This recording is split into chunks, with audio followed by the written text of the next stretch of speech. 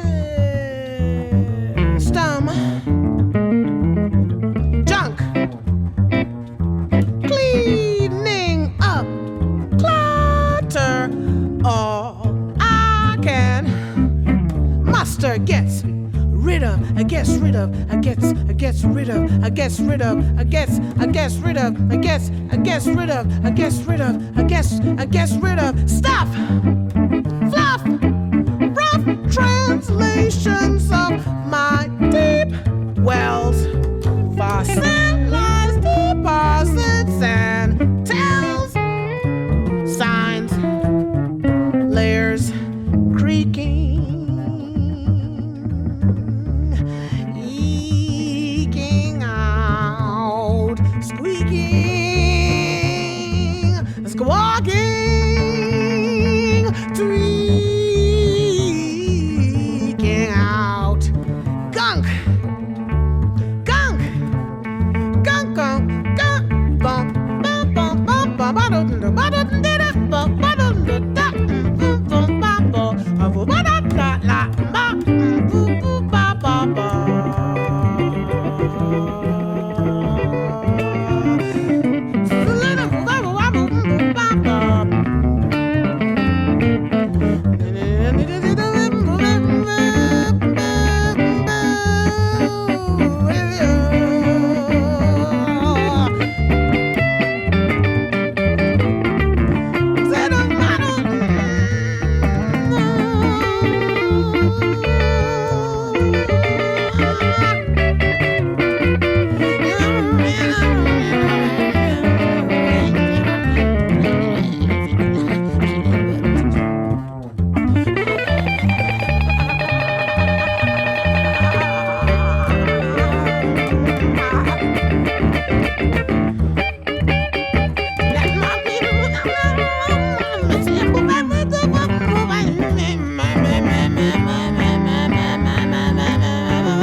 Tingle and linger, mold and bacteria.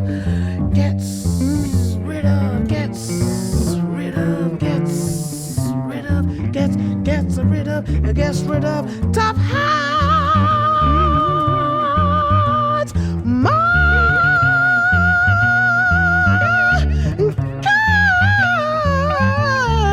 Calluses, enough dried skin to build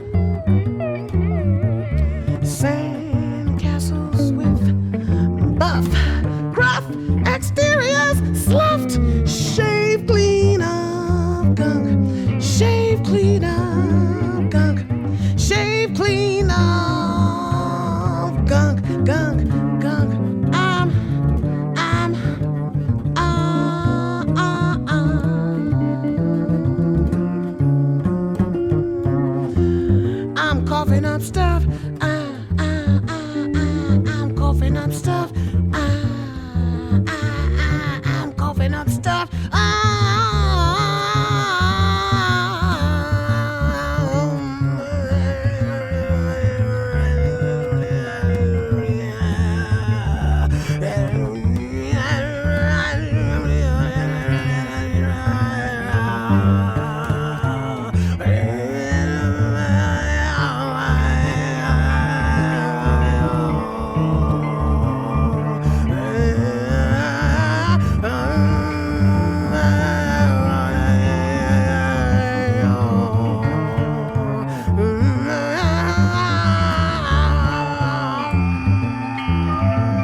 I'm coughing up stuff and getting it out and getting it out and getting it out. I'm getting it out.